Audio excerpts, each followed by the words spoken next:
I know that someone isn't a very good lifter, isn't good at lifting weights.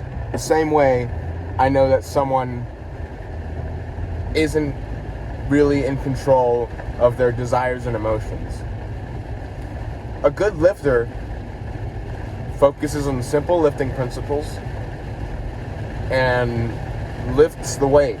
A bad lifter, usually someone who's forever a novice, is going to get distracted and fixate on details,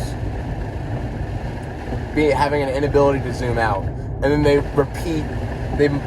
mindlessly repeat the latest science-based buzzwords. Same. Then how I don't know someone isn't in control of their emotions and desires is if someone who's in control of that can identify how they feel, is very in tune with thoughts in their mind and the feelings that their brain is eliciting in their body. They can stick to very simple principles such as don't get too comfortable,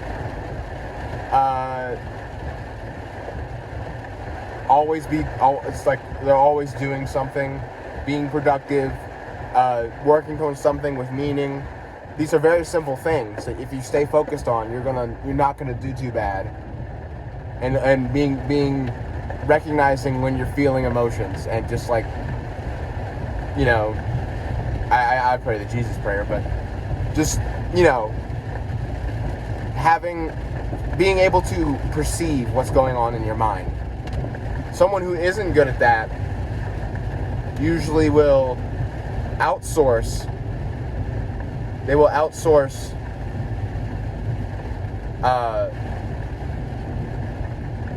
what they're feeling internally. They will outsource that to an external authority. Meaning they will see things like ADHD and pop psych terms pop up, and they will just use other people's language without really looking inward. And there's no internal drive, really. It's just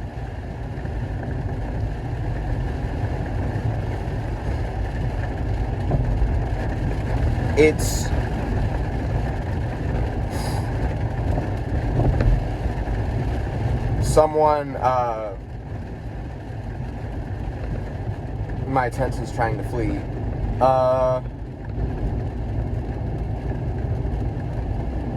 Because they aren't like regurgitating these buzzwords. They like someone can truly. It's they're both skills. Actually lifting the weights is what's going to make you stronger, and actually learning how to control your emotions is what's going to make you stronger.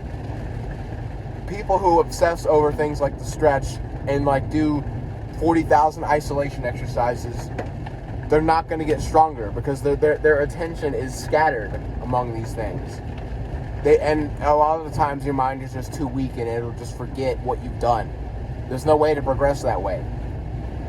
At the same time, when like your initial thought when you feel an emotion, for a lot of people, the devil has framed their mind to say, this is a symptom of something. This is a symptom of something.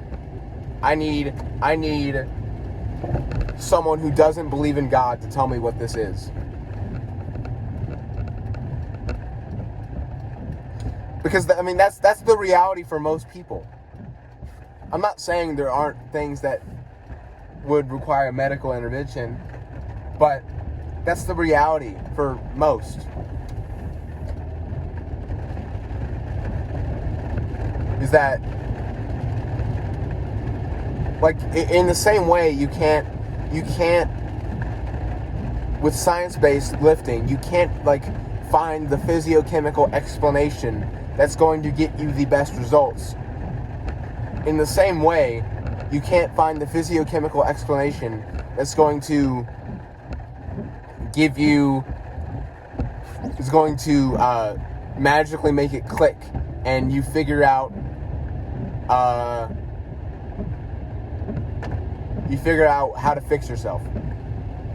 Because every kind of physiochemical thing, there's an observable thing.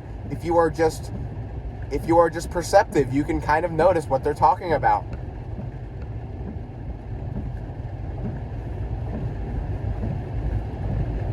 But like a different language can describe the same reality, and it can be much more useful.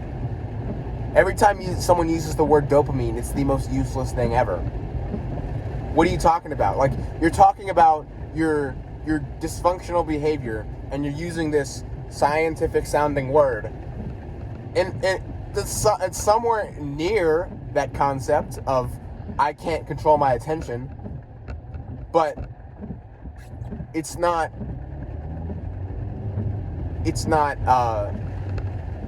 useful, because it's ultimately your will that comes before any myopic physiochemical mapping of chemicals. It's a consequence of the choice you make that makes that chemical arrangement happen. So if you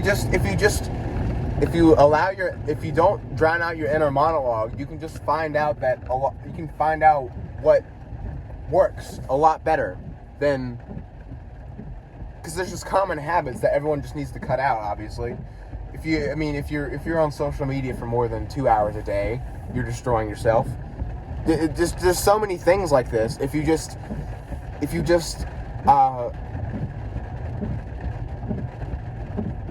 because if you can't hear your thoughts, there's no way you're gonna find out when you're being tempted and things of that sort. It's just, did I hit that? It's just an authority grab. You're just relinquishing authority to people who also don't do that. They're not focused. Like, you have to zoom out. You can't focus. You can't. It's not going to be useful when you have this myopic obsession with the specific neurotransmitter that's going to fix your life. It just doesn't work like that. In the same way as, like, it's not going to be the new science-based thing that comes out that's going to get you strong. It's simple principles that you have to just work at. You get strong by playing around with weights in the gym for a few years and doing something consistently. You become in control of your desires when you sit with your thoughts. When you sit with your thoughts and learn how to steer that ship, control it.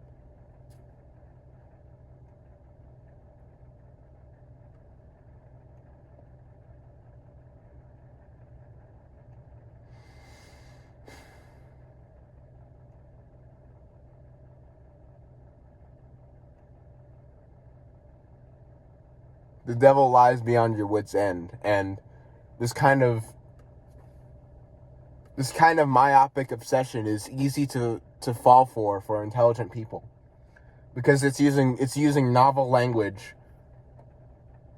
That's ironic. It's so ironic, because they frame the ADHD as like the main motivator is novelty, and then they use like novel language, and it's like a mousetrap.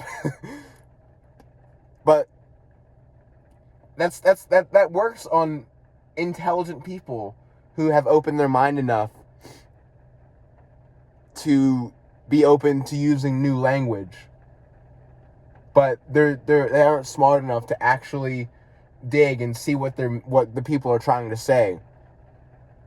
Because, I mean, you can't just dictionary definition something and then just take the word for it. You have to see how language relates to how it's talking about things. It relates to the things it's talking about. How it frames the things it's talking about. It's more of a philosophical meaning that you have to look for. You're not going to find that in any sort of, like, this short form content is the most commonly consumed thing. You just aren't going to find it there. And these people have the gall to assert authority when they aren't even like that's most content. That's most information that's being communicated. It's short form. And they're saying they're going to communicate something useful with all of this specific physiochemical language while also maintaining brevity. It's just not.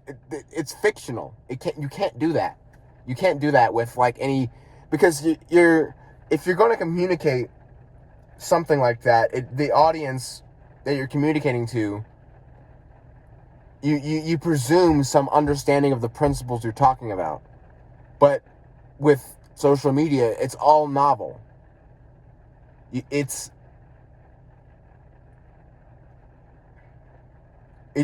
inherently, people aren't going to understand what you're talking about.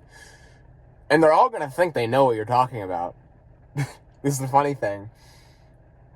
When people, every time someone frames their behavior on social media, be it like relationship slop content or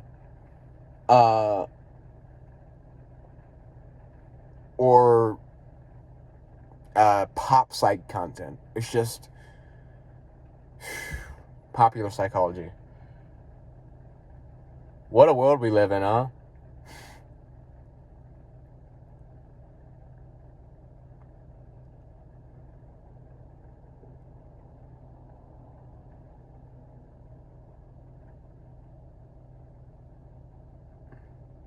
Go read the book of James or something. I don't know.